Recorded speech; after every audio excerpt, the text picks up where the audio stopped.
Hey, welcome back to Hobbies with Jose. I'm Jose Carbajal, and today we've got part two of our customization of Studio Series Blitzwing, right after I have some coffee.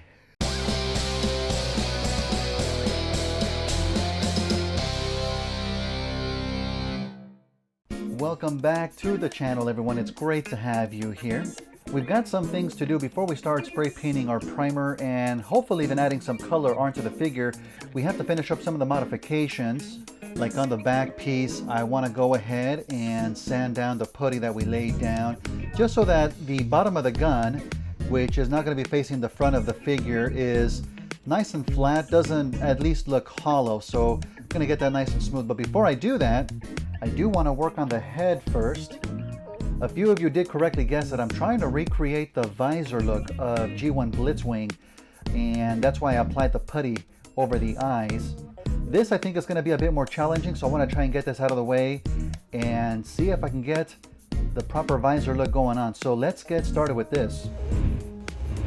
Now I do need to be pretty careful when lifting the masking tape off the head, because the area where the putty actually touches the figure, the eyes, is pretty small, so there's a lot of overlap where it's on top of the masking tape itself, and I don't want to risk lifting up the entire putty as I'm lifting the masking tape. So what I'm gonna do is using my hobby blade and just cutting along the edges slowly to try and lift the masking tape itself.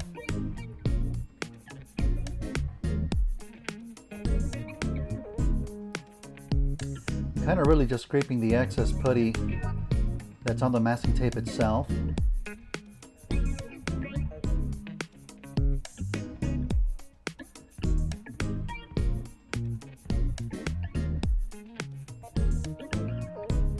And it is tearing the masking tape, so it's pretty thick in this section here.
Well, I think it certainly looks like a visor. I think once we add some primer, we'll have a better idea of what the overall head's going to look like. I may try to go back and sand it down a bit more, but it is tough to get sandpaper into these little crevices. But overall, I don't think it's too bad.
All right, so I have given my pieces about a day to dry off here, and now we're ready to add some color.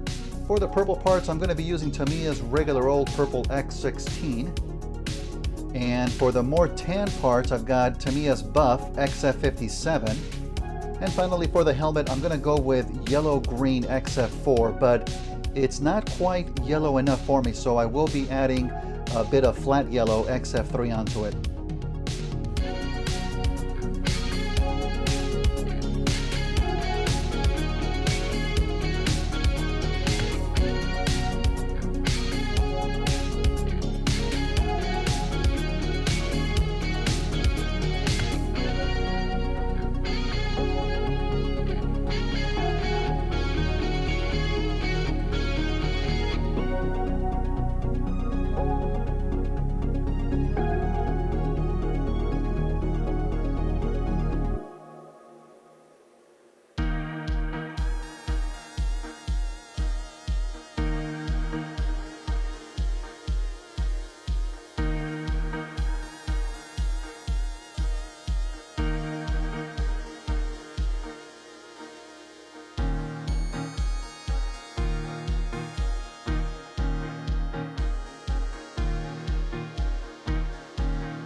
All right, I think that's gonna do it for today. We're making some pretty good progress onto the base colors that we're adding so far. And next week we'll keep adding some more colors like the silver metallics and some other fine details onto the figure. Hope you can join me all for that. Thank you all so much for watching, and I'll see you all next week. Take care, everyone.